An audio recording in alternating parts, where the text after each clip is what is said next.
paz do Senhor Jesus. Amém. Estamos nessa noite de quinta-feira, nessa noite de culto de cura e libertação. Estamos num feriado de quinta-feira. Glorificamos a Deus pela oportunidade, pelo prazer de levarmos a poderosa palavra nesse culto. Sabemos que Deus estabeleceu o teu nome nesse ministério. Aleluia. Sabemos que a presença do nosso maior intercessor, o Espírito Santo, está na frente, no comando desse ministério. Sabemos que o poder glorioso do nome de Jesus está firmado nesse ministério. E nós confiamos, porque o Senhor é bom, Ele que abriu essas portas. E sabemos que porta que o Senhor abre, ninguém fecha. Não prevalecerão o inferno contra essas portas. Nós sabemos que o Senhor é fiel e se faz presente. Amém? Eu creio, Deus. Amém. Deus me deram uma palavra e eu quero compartilhar no nome de Jesus.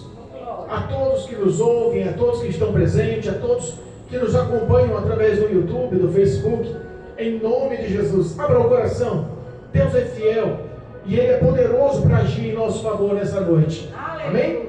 Deus me deu uma palavra no livro de Mateus, Novo Testamento, capítulo 14. Mateus, capítulo 14, versículo 22 em diante. O tema da leitura: Jesus anda por cima do mar.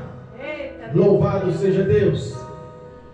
Que essa palavra possa verdadeiramente encontrar um endereço, porque eu sei que ela não é vazia, ela não é nula, ela não é morta. Pelo contrário, essa palavra é viva, poderosa, eficaz em suas ações.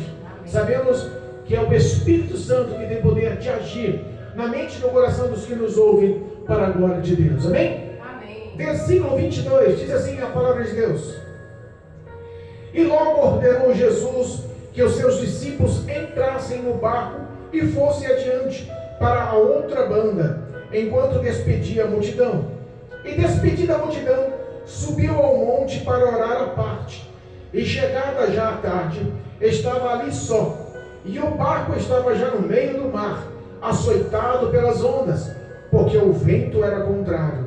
Mas, à quarta vigília da noite, dirigiu-se Jesus para eles, caminhando por cima do mar. E os discípulos, vendo-o caminhar sobre o mar, assustaram-se, dizendo: é um fantasma, e gritaram com medo. Jesus, porém, lhes falou logo, dizendo: tem bom ânimo, sou eu, não temais. E respondeu-lhe Pedro e disse: Senhor, se és tu, manda-me ir ter contigo por cima das águas.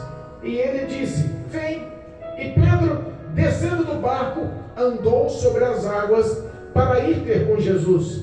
Mas, sentindo o vento, teve medo, e começando a afundar, e começando a ir para o fundo, clamou, dizendo: Senhor, salva-me.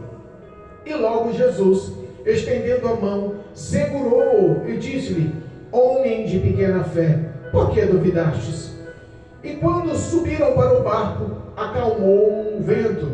Então aproximaram-se os que estavam no barco e adoraram-no, dizendo: és verdadeiramente o Filho de Deus. E tendo passado para outra banda, chegaram à terra de Genezaré. E quando os homens daquele lugar o conheceram, andaram por todas aquelas terras em redor e trouxeram-lhe todos os que estavam enfermos e rogaram-lhe que, ao menos, que pudessem tocar a orla de suas vestes. E todos que a tocaram ficaram sãos. Amém. Amém. Louvado seja Deus. Glória a Deus. Glorificado e exaltado seja o nome de Jesus. Amém. Nós sabemos que os feitos de Jesus, as obras do Senhor, sempre foram marcadas por um poder glorioso, sempre foram marcadas por sinais gloriosos. Nós sabemos que Jesus estava em sua missão, e nós sabemos que no auge da sua missão, no auge do seu ministério, ele já tinha levado fama e todos já queriam o conhecer, e uma grande multidão já o seguia. Sabemos que os seus discípulos estavam de perto para com ele e já tinham visto grandes prodígios e muitos ensinamentos através das suas palavras. Mas essa situação mostra uma situação que o coração de Jesus estava meio que sensível, estava um pouco além do piedoso, do amoroso, do gracioso. Aleluia. Mas como assim, pastor? Se nós lemos um pouquinho antes, Mateus nos lembra que Jesus, ele tinha acabado de receber a notícia que o seu primo, João, o Batista, aquele que veio abrir caminho para o ministério de Cristo Jesus sobre a face da terra, a quem Jesus amava, ele tinha sido morto, decapitado. Aquela notícia tinha chegado ao coração de Jesus. Jesus estava no íntimo entristecido. Sabemos que mesmo o Filho de Deus passava por sentimentos. Ele estava sobre esta carne, sujeito aos sentimentos dessa carne. Sabemos que ele estava sinceramente com o coração debilitado com a notícia da morte do seu primo, a quem amava, João Batista. E ele quis se ausentar. Ele quis, com os seus discípulos, tentar procurar um local mais sossegado para buscar em oração, para recarregar, vamos dizer assim, a bateria. Mas logo o povo descobriu aonde ele estava. E a Bíblia fala que aquela multidão seguiu Jesus. Seguiram os discípulos. E ele, movido de compaixão, começa a pregar mais uma vez a tua palavra. Começa a direcionar, a ministrar, a ensinar, a contar suas parábolas, a mostrar o grande amor de Deus, mostrar a novidade do reino de Deus. Aleluia. Nós sabemos que o tempo passou, o dia passou, o coração de Jesus comovido de misericórdia, o coração de Jesus já comovido com aquelas notícias e vendo aquele povo o dia inteiro ouvir as suas palavras. Caiu-se o dia, chegou a tarde, e a Bíblia fala que Jesus não despede aquele povo com a barriga vazia. A multiplicação dos pães e peixes acontece. A primeira multiplicação, Jesus alimenta aquele povo, não só na vida espiritual, não só no conhecimento espiritual, não só para que o olhar espiritual se abra, não só para que a salvação aconteça, não só para que o reino de Deus cresça, mas também alimenta o corpo humano, o corpo físico daquele povo. A Bíblia fala que quase 5.000 homens, no capítulo 14, no versículo 21, fala que quase 5.000 homens, fora das mulheres e crianças, se alimentaram dos pães e peixes. É verdade. Jesus viu aquele povo satisfeito. No mínimo ele se alegrou. Mas a Bíblia fala que ele tinha um outro propósito. A missão dele se estendia daquele lugar para outra banda do mar, para outro lado do lago de Genezaré. Nós sabemos que ele dá ordem aos discípulos. Não foi um pedido, mas foi uma ordem. Ele ordena aos discípulos: entrem no barco e passem para a banda de lá. Mais tarde eu vou com vocês. Primeiro eu vou despedir a multidão.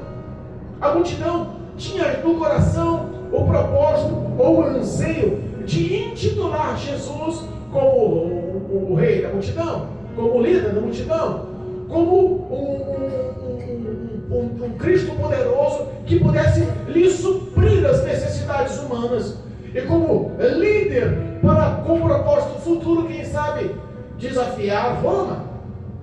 Jesus conhecia os intuitos daquele povo. Então Jesus despede-se daquele povo, Jesus despede aquela grande multidão, e a Bíblia fala que ele dando ordem aos discípulos para entrar no barco e atravessar para o outro lado. Os discípulos no mínimo tiveram um certo receio, os discípulos no mínimo ficaram com um certo medo, porque já tinha tido a experiência de entrar no mar, já tinha tido a experiência de estar obedecendo a Cristo e vivendo aquelas dificuldades, e vivendo aquelas dificuldades que surgiram da tempestade no meio do mar. Lembra? Lá em Mateus capítulo 8, nos ensina que aqueles discípulos entraram no barco e passaram de um lado para o outro. Jesus estava com eles no barco e houve uma grande tempestade. E aquele povo, com medo de morrer, a água entrando, submergindo, Jesus dormindo numa almofada. Eles já tinham tido experiência de quase morte no meio da tempestade, no meio daquele mar. Dessa vez, no mínimo, quando Jesus deu ordem para eles entrassem e atravessassem o barco para o outro lado, no mínimo houve um certo receio. Jesus de novo, Jesus, nós estamos te obedecendo, mas da outra vez o Senhor estava com a gente no barco, dessa vez o Senhor está falando que vai ficar aqui, nos dá ordem para passar, nos dá ordem para atravessar o mar sem o Senhor, nos dá ordem, o Senhor não está conosco no barco, e sem o Senhor no barco se torna mais difícil. Nós sabemos que existe uma luta espiritual acontecendo. Senhor, não nos abandona. Jesus olha para ele e diz assim: olha, eu ordeno, parte para outra banda, mas eu vou encontrar com vocês. Aleluia. Deu a ordem, mas ao mesmo tempo não abandonou. Eu estou com vocês, eu vou me encontrar com vocês. Não se preocupem, vocês não estão só.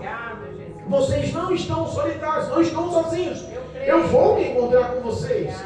A Bíblia fala que os discípulos entram no barco e começa a remo, tentando atravessar. Jesus despede a multidão e vai orar no monte.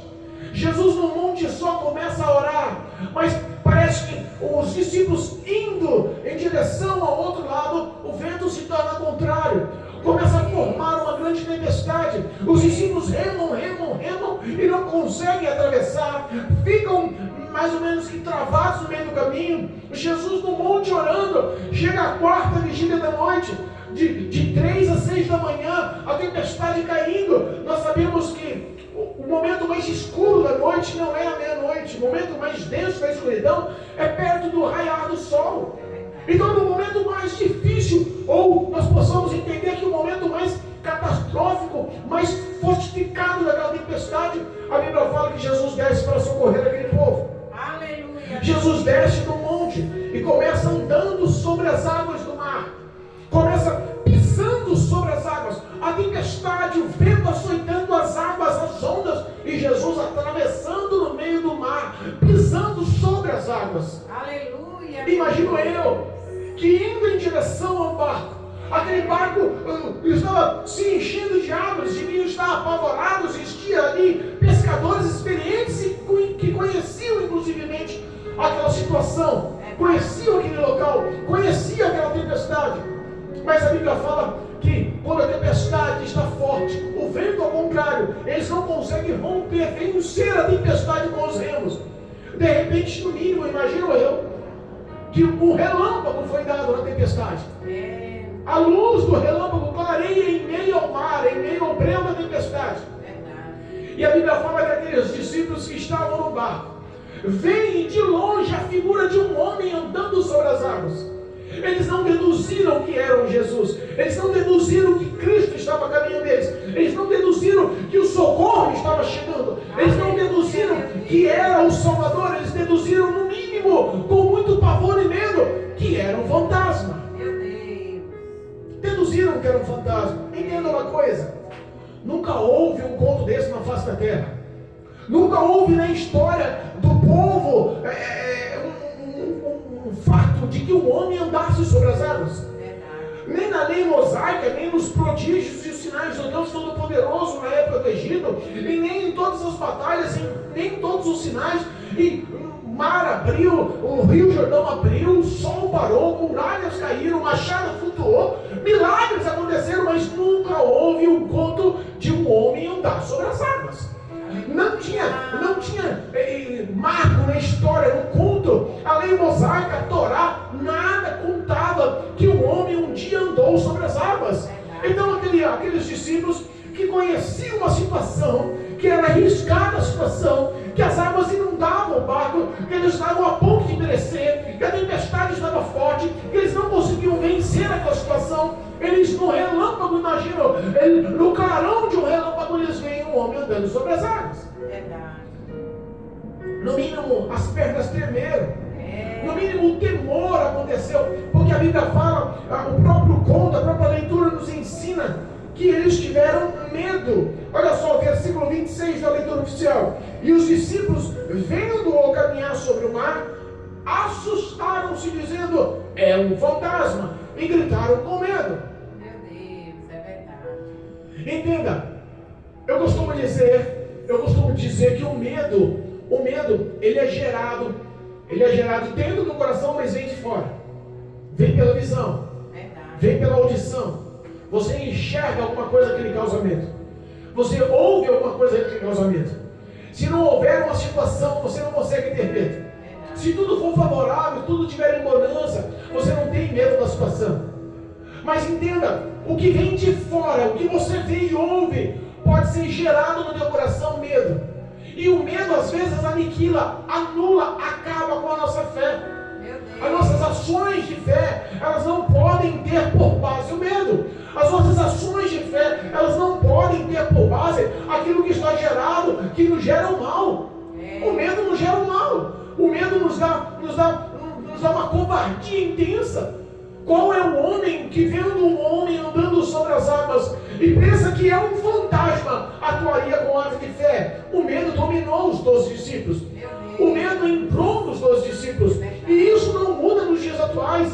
Às vezes nós vemos tempestades acontecendo em nossas vidas e nós temos medo. Isso nos dá uma lição. Isso nos dá um ensinamento.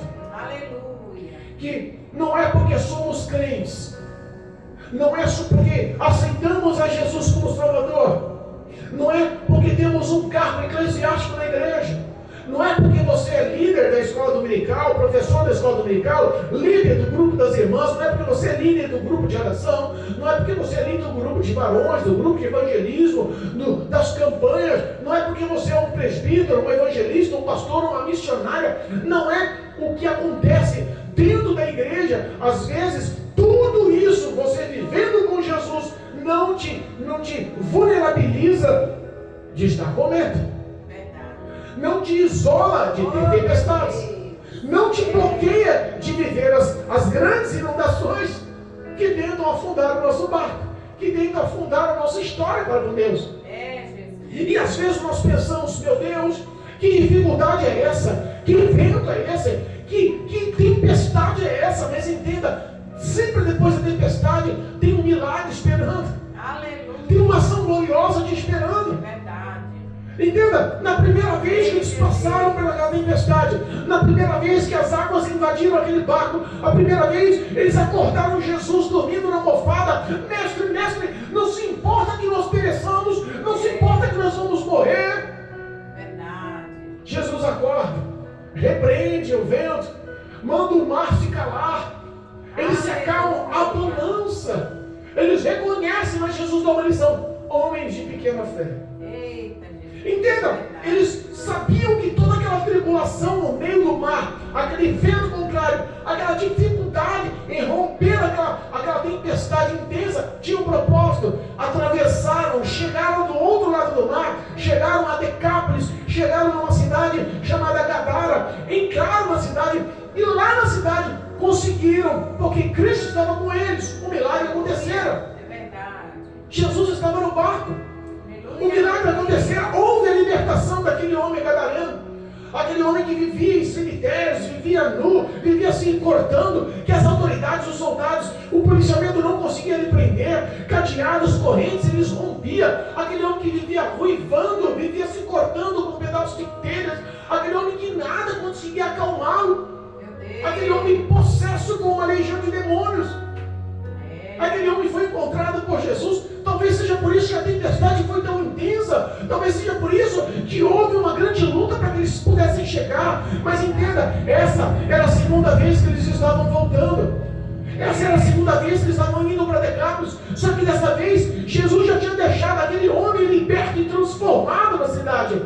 Gadara já tinha, dentro de Gadara já tinha um missionário, já tinha um evangelista, já tinha um pregador do evangelho, tinha um que foi alcançado de possesso por uma legião de demônio, estava cheio da graça de Deus, estava ali anunciando as boas novas que o próprio Cristo fez sobre a vida dele, falou sobre a libertação, falou sobre a transformação, falou sobre a mudança, falou sobre o que Jesus fez através da graça e da misericórdia, estava anunciando o evangelho. Todos naquelas 10 cidades foram alcançados.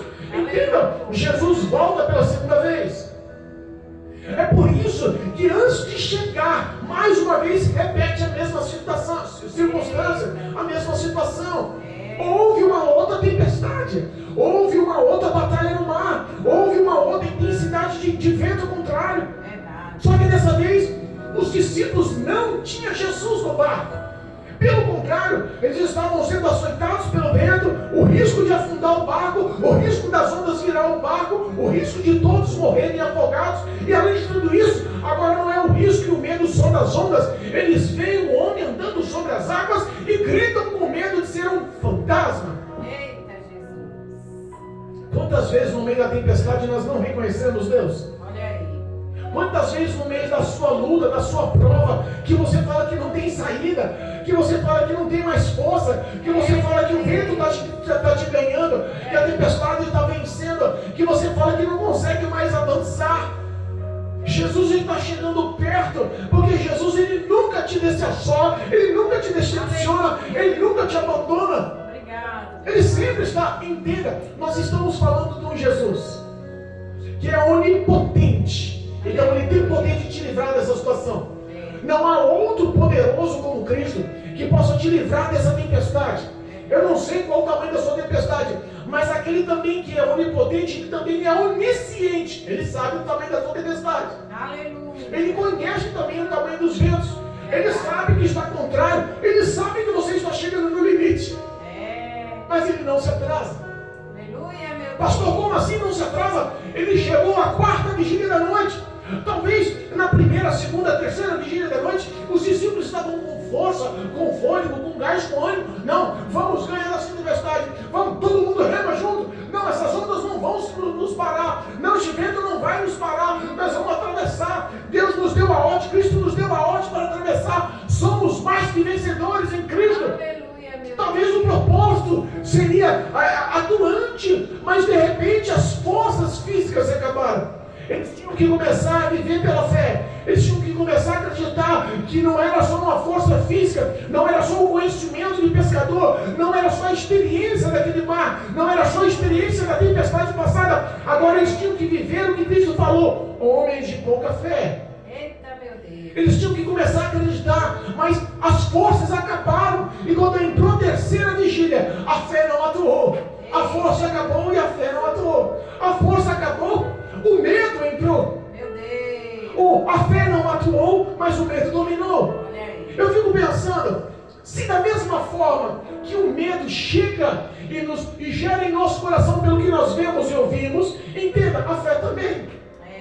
A fé vem pelo ouvir e ouvir a palavra de Deus. Então entenda, da mesma forma que o que vem de fora te contamina por dentro, a fé é da mesma forma. Ouça a palavra de Deus, creia na palavra de Deus, confie na palavra de Deus, obedeça a palavra de Deus, seja fiel à palavra de Deus. Com certeza a fé vai te encher. O Espírito Santo, nosso ajudador, nosso intercessor, vai estar à frente, nunca te deixará só. As muralhas vão cair, o sol vai parar, o mar vai abrir, o Jordão vai abrir. Não importa o tamanho da dificuldade, Cristo vai fazer um milagre acontecer. Haverá bonança se andarmos e cremos que a fé é possível. Tudo na fé é possível. Deus. Aleluia. Aqueles homens gritam com medo. Quantas vezes estão gritando com... Tem noção de quantas pessoas estão gritando com medo agora? Verdade. Tem noção de quantas pessoas estão com medo da morte? Estão com medo do sobrenatural? Às vezes não entendem, estão vivendo uma batalha espiritual. Verdade. Estão gritando e pedindo socorro. E não entendem que o socorro só vem de Deus. Que não vem da sua força humana, da sua sabedoria, do teu físico, do teu intelectual, do teu diploma, do teu dinheiro, da tua cultura. Não vem de amigos, não vem de patrão, não vem de pai, não vem de mãe, não vem de filhos. O teu socorro vem de Cristo. O teu socorro só vem do Senhor. Essa luta espiritual a gente só vai vencer com fé atuante, praticada em Cristo Jesus. Glória a Deus. Eles com medo. Eles com medo começam a gritar. Jesus de longe já começa a abrir o entendimento. De longe ele já começa a Jesus gritar: calma, rapaz, tem bom ânimo, não já tem medo não. Aleluia. Sou eu. Olha aí, Jesus. Não fica com medo não. A tempestade está difícil, o relâmpago está clareando tudo. Vocês estão com medo achando que é outra pessoa, mas não sou eu, não sou fantasma não. Glória a Deus. No mínimo os que estavam, os 12 que estavam no barco, todos ficaram com certa cisma, com certo receio. Mas a Bíblia fala que um atuou com a fé. A Bíblia fala que um ousado decidiu usar a fé, decidiu praticar a fé. Sempre tem um que pode mudar a sua vida. Aleluia. Sempre tem um que pode te dar exemplo. Sempre tem um que pode te mostrar que o impossível pode acontecer. Sempre tem um que pode mostrar a luz da palavra, a luz do Evangelho, a luz para os teus pés. Sempre tem um que mostra que a fé, ela com obras, realiza milagres, realiza o sobrenatural. É verdade. A Bíblia fala que Pedro grita do lado do barco, sem enxergar que era Jesus, sem entender verdadeiramente, só confiando na sua palavra. Não via, talvez viu uma silhueta de um homem no meio da tempestade, no breu do mar, nos ventos, as ondas e todo aquele risco de morte. A Bíblia fala que ele, de longe, ele grita: Senhor, se és tu, manda-me ter contigo. Aleluia. Entenda, a sua prática de fé pode mudar o contexto. É verdade. A sua prática de fé, ela tem que contaminar os outros. Se os 12 estavam ali, só um ousou com a fé, imagina se os outros tivessem ousado, todos tivessem ousado com a fé. Deus é poderoso para mudar a sua vida através da fé. É verdade. Deus é poderoso para mudar o contexto da sua história através da fé. Não deixa que os outros te contaminem.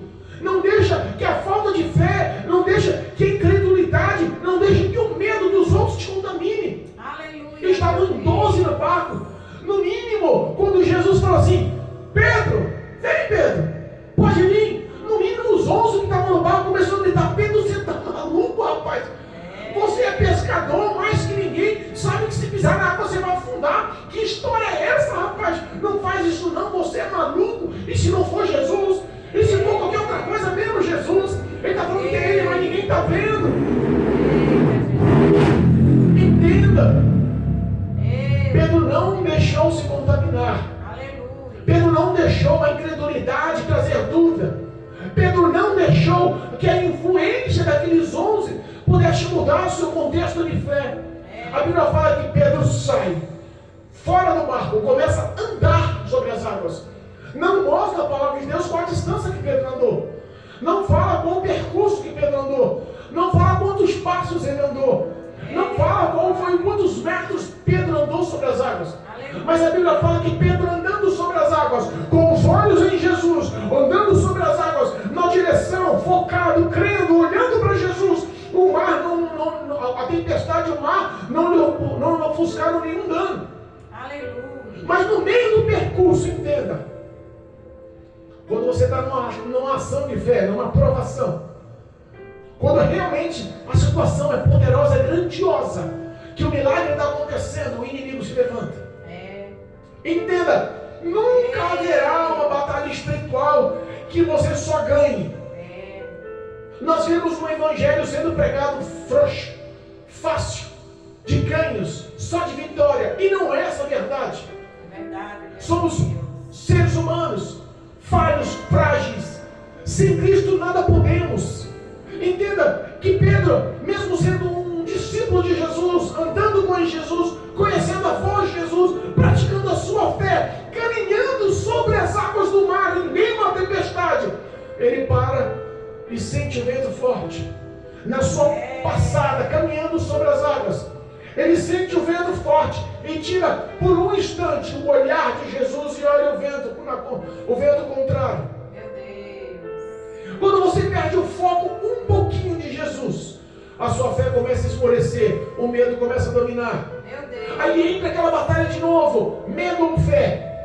Entra aquela batalha de novo, qual delas vai ganhar? O seu medo de estar andando sobre as águas e ver o vento contrário, ou a sua fé de não perder o foco e continuar andando e olhando para Jesus sobre as águas?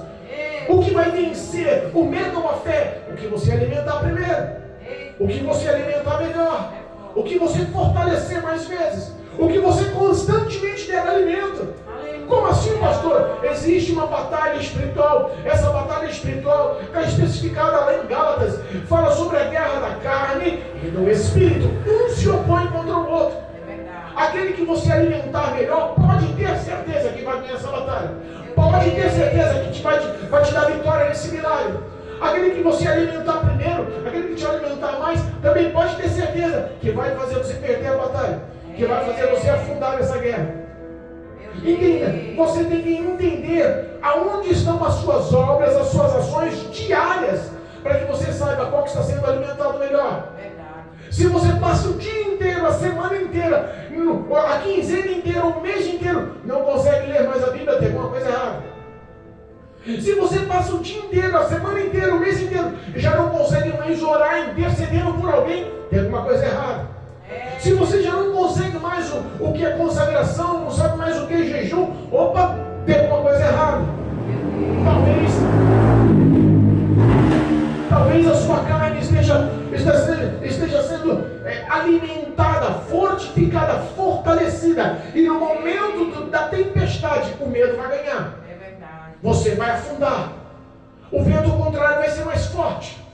Mas se você continua tendo uma visão espiritual atuante, tendo a palavra de Deus no teu coração, você continua guardando, meditando, lendo, você continua estudando a Bíblia diariamente, você continua orando ao Senhor, continua confiando e exercendo a prática da súplica e da oração diária na presença do Senhor, você continua amando e intercedendo, você continua vivendo a vida numa batalha espiritual através do jejum e da consagração. Entenda, o que você alimenta mais está mais fortalecido. Aleluia. Essa batalha é É constante. verdade, meu Pai. Nós sabemos que em Gálatas fala sobre os frutos da carne e também fala sobre os frutos do Espírito. Essa batalha é constante. Às vezes nós perdemos a batalha e estamos afundando espiritualmente, não pela interferência dos outros, mas porque o medo está dominando. E por que o medo está dominando? Porque nós não conseguimos mais alimentar o Espírito. Estamos alimentando a sua carne. Não adianta estar na igreja, não adianta você viver na igreja, não adianta você ter cargo na igreja, se dentro da tua vida particular, a sua vida está com o mundo dentro. A sua vida está com o mundo encarnado. Os prazeres da carne estão atuantes, você está vivendo, praticando isso. Você na hora da provação, na hora da tempestade, vai afundar. O que é alimentado, o que é fortalecido vai te ganhar. Mas entenda, o homem que vive na presença de Deus, o homem que se sujeita ao Senhor, que resiste o mal, que tem uma vida de santidade, que tem uma vida de verdade, uma vida de justiça, uma vida da prática do amor dessa palavra, com certeza ele vai estar fortalecido. Aleluia, meu Deus. Com certeza o medo não vai ter espaço. Com certeza a fé vai ser abundante. A Bíblia fala que Pedro, na hora que se afunda, a Bíblia fala que Pedro andando sobre o mar, ele não tinha chegado a Jesus ainda. No mínimo ele estava distante de Jesus ainda. No mínimo tinha um percurso longo ainda. Mas a Bíblia fala que Pedro olha para o vento, olha o vento contrário, olha como estava forte a tempestade, começa a afundar.